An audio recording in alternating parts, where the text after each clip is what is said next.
పార్టీలకు ఇచ్చారో వాళ్ళ వివరాలు కూడా కోర్టు ముందు ఉంచారు. Right, welcome back to the debate. Pullarao గారు, ఇది ఏమైనా దేశ రాజకీయాల్లో లేకపోతే ప్రజలకు ఉపయోగపడే మార్పు ఏమైనా తీసుకొస్తుందా ఈ జడ్జిమెంట్ వల్ల?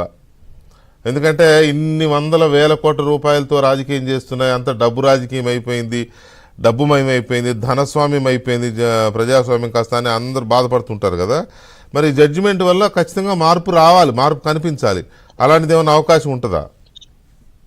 ఒకటి, ఇది నేను ఈ మాట అంటున్నాను, మన మిత్రులు మీరు ఇది కొద్దిగా తప్పనొద్దు. 16,000 కోట్లు ఎంతో చెప్పారు పట్టాభిరామారావు, 12-13 అంటే సంవత్సరానికి 2,000 కోట్లు ఒక్క రాష్ట్ర ఎలక్షన్ కి ఖర్చు అయిపోతుంది కదా. అసెంబ్లీ ఎలక్షన్ ఇంకా ఎక్కువ అవుతుందా?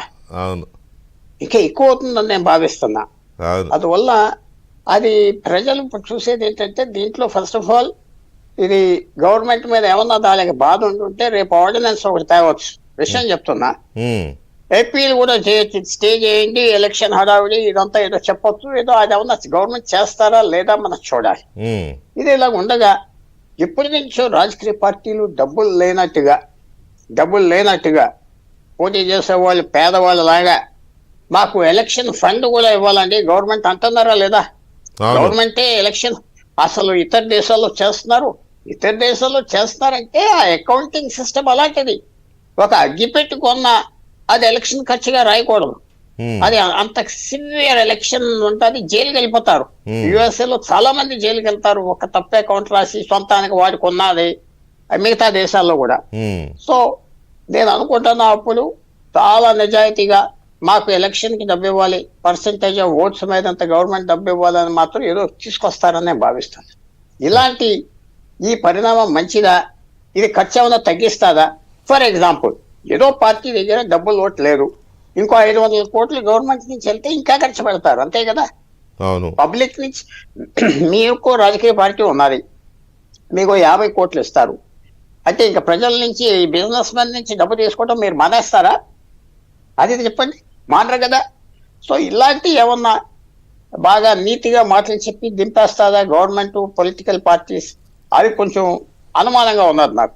తర్వాత ప్రజలు కూడా ఇందాక మీరు అన్నమాట, ఓట్స్ కి డబ్బు ఇస్తున్నది ప్రజలు తీసుకుంటున్నారు కదా, ప్రజలకి తెలిసి తీసుకుంటున్నారు కదా, తావులు తీసుకుంటున్నారు, ఆ మీటింగ్లకి ఆ టెంట్ల కింద విశేషమైన టెంట్ల కింద పిలిస్తే బస్సులో తీసుకొస్తున్నారు, భోజనం పెడుతున్నారు, అది కరెక్టే కదా నేను చెప్పేది. అవును, అది అది అంతా వాళ్ళకి తెలియదా? ప్రజలు అమాయకులుగా ఉన్నారా? ప్రజలు రాజకీయ నాయకులకు మేత, లేకపోతే రాజకీయ పార్టీలు ప్రజలకు మేత? అది మనం ప్రజల నుంచి ఏదో విశేషమైన ఒక సిన్సియరిటీ వచ్చేస్తుందంటే నేను కొంచెం స్లోగా ఉన్నాను ఒప్పుకోవడానికి. ప్రజలు కరెక్ట్ గా ఉంటే ఇవన్నీ చేయరు కదా. వగలాల్ గోపాలకృష్ణ గారు ఎవరో సైకిల్ మీద వెళ్ళేవారంట, ఎలక్షన్ కి గెలిచేవారంట. అది 5,000 వస్తే గెలుస్తాడా చెప్పండి? అందువల్ల ప్రజల నుంచి చేంజ్ వస్తుందా దీని మీద అంటే నేను అనుకోవట్లేదు.